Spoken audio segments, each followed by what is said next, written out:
అయితే మీకు తెలుగులో బాగా ఇష్టమైన దర్శకుడు, మీరు పనిచేసిన దర్శకుడు కూడా రాజమౌళి. రాజమౌళి నేనేం పని చేయలేదు రాజమౌళి దగ్గర, అంటే శాంతినివాసంలో 1-2 ఎపిసోడ్లు ఆయన ఉన్నప్పుడు నేను చేశాను కానీ, బట్ ఆయన చాలా. ఇప్పుడు దీపే సినిమా గ్లోబల్ వైజ్ అంటున్నాడు మహేష్తో. మహేష్ బాబు గారు. మహేష్ బాబు గారి టాపిక్ అంటే వాళ్ళ పిల్లలు కూడా మీ దగ్గరకు వస్తున్నారంట.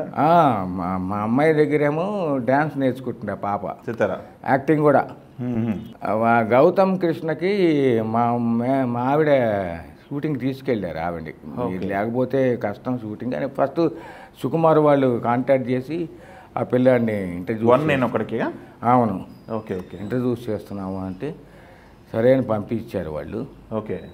ట్రైనింగ్ ఇచ్చింది మా ఆవిడ ఇచ్చింది, బాగా చేశాడు అందులో. మీరు చూసారా కుర్రోడ్ని? నేను వాళ్ళ ఇంట్లో మీటింగ్కి వెళ్ళాగా నేను. మీరు వెళ్ళారు? ఓకే. నేను మా ఆవిడే వెళ్ళాము, మాట్లాడుకున్నాం. నమ్రత గారు, మన సుకుమార్ గారు, ఈయన మహేష్ బాబు వీళ్ళంతా ఉన్నారు. మీ బాబు చాలా సెన్సిబుల్ చిన్న పిల్లాడు, చాలా జాగ్రత్తగా పెంచిన పిల్లాడు కదా. ఇక్కడే ఉంటే ట్రైనింగ్, ఇక్కడికే వచ్చి ట్రైనింగ్ ఇవ్వడం అభ్యంతరం లేదు కానీ ఏమీ రాదు అట్లా. ప్రపంచంలో తీసుకెళ్ళాను, మేము బయటికి తీసుకెళ్తామంటే కొంచెం ఇబ్బంది పడ్డారు వినటానికి వాళ్ళు. అప్పుడు నేను గట్టిగా బయటికి వస్తేనే, అమ్మ మీరు కూడా యాక్ట్రెస్సే కదా, మీకు కూడా తెలియాలి కదా, అంటే మీకు తెలిసే ఉంటుంది, ఈ పిల్లాన్ని బయటికి తీసుకెళ్తే కానీ కొంచెం ఓపెన్ అప్ అవ్వడు, కొంచెం ఫ్రీ అవ్వాలి అని చెప్పి వాళ్ళకి ఓరియంటేషన్ ఇచ్చిన తర్వాత కన్విన్స్ అయ్యారు. వాళ్ళు భలే అర్థం చేసుకుని పంపించారు. మా ఆవిడ భలే గ్రూమింగ్ చేసింది పిల్లాన్ని. ఓకే. ఇప్పుడు అబ్బాయి కొంచెం మీసాలు గడ్డాలు వచ్చిన తర్వాత మళ్ళీ వస్తాడేమో అనుకుంటున్నారు వాళ్ళు. హైట్ కూడా మంచి హైట్ ఉన్నాడు. లండన్ ఎక్కడికో వెళ్ళినట్టున్నాడు, చదువుకుంటున్నాడు అనుకుంటా. అయిన తర్వాత అప్పుడు ఆలోచిస్తారు. ఈ లోపల వాళ్ళకైతే ఉంది, అతను ఇంటర్వ్యూస్ చేయాలని ఉండింది. పేపర్లో కూడా మీడియాలో కూడా చూశాను నేను. మాకు ప్రత్యేకంగా చెప్పారు చేద్దాం అనుకుంటున్నాం అండి అని. ట్రైనింగ్ ఇచ్చాం కొన్నాళ్ళు. పాప విషయం కూడా చెప్పారండి? పాప చేసింది, ట్రైనింగ్ తీసుకుంది యాక్టింగ్లోను, చేసింది, డ్యాన్స్ ఇక్కడికే వచ్చి ప్రాక్టీస్ చేస్తుంది. మా అమ్మాయి గురువు గారు కదా ఇప్పుడు. అవును.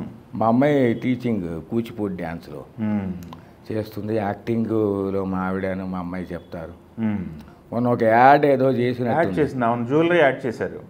Jewellery add. ఆ యాడ్కి కూడాను కొంచెం టిప్స్ అవి తీసుకుంది, వచ్చింది ఇక్కడికి, మన ఇంట్లోనే చేసింది. ఓకే. చాలా మంచి ఫ్యామిలీ అని వాళ్ళు, ఏం ప్రాబ్లం లేదు వాళ్ళు. డాన్స్ కూడా వీడియోలు అవి పెడుతున్నారు, వీడియోలు అవి ఇన్స్టాగ్రామ్లో పెడుతుంటుంది. నమ్రత గారు షేర్ చేస్తుంటారు. అవునవును.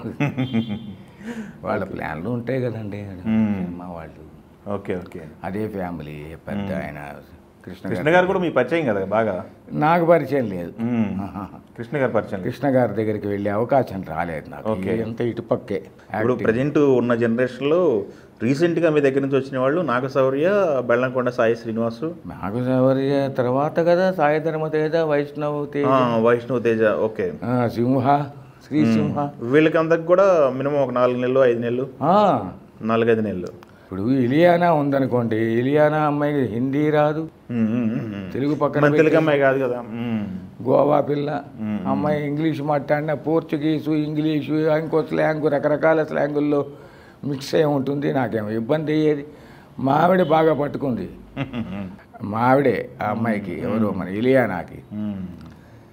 ఇలియానాకి ట్రైనింగ్ మా ఆవిడే బ్రహ్మాండంగా ఇచ్చింది. ఆవిడ బ్రహ్మాండమైన హిట్ అయింది అమ్మాయి. అవునవును, బాలీవుడ్. అట్లాగా ఒక్కొక్కళ్ళకి. ఇప్పుడు ఆ అమ్మాయికి ఏమైంది, 9 నెలలు పట్టింది. రామ్కి ఏమి లేదు, 2 మంత్స్లో అయిపోయినాడు బ్రహ్మాండంగా.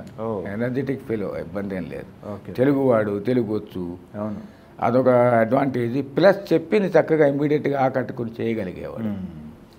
సో అట్లాగా ఒక్కొక్క వ్యక్తిని బట్టి ఒక్కొక్క మొక్కను బట్టి, ఒక్కొక్క విత్తనాన్ని బట్టి అంత టైం తీసుకుంటాను. 4 నెలలు మినిమంలో 4 నెలలు ఉంటే వీళ్ళు ఇవాల్వ్ అయిపోయి చాలు కానీ నువ్వు వెళ్ళమ్మా, యువర్ ఫిట్ ఇన్ వెళ్ళని చెప్పి పంపించేస్తాం అంతే. అంతగా అయితే ఇంకా కొంచెం ఏమన్నా ఇంకా రావాలి, ఇంకో ఇంటెన్సిటీ ఆఫ్ ఎమోషన్స్ రావాలి అంటే ఇంకొక 1 మంత్ ఎక్స్టెండ్. డైరెక్టర్లు అడుగుతారు అయిందే, రెడీ అయినారా అని. వీళ్ళు అవుతారని ఇంకొక 4-5 వారాలు అని చెప్తే సరేలేండి మేము ఆగుతాం, రెడీ అయితేనే చేస్తాం అనేవాళ్ళు.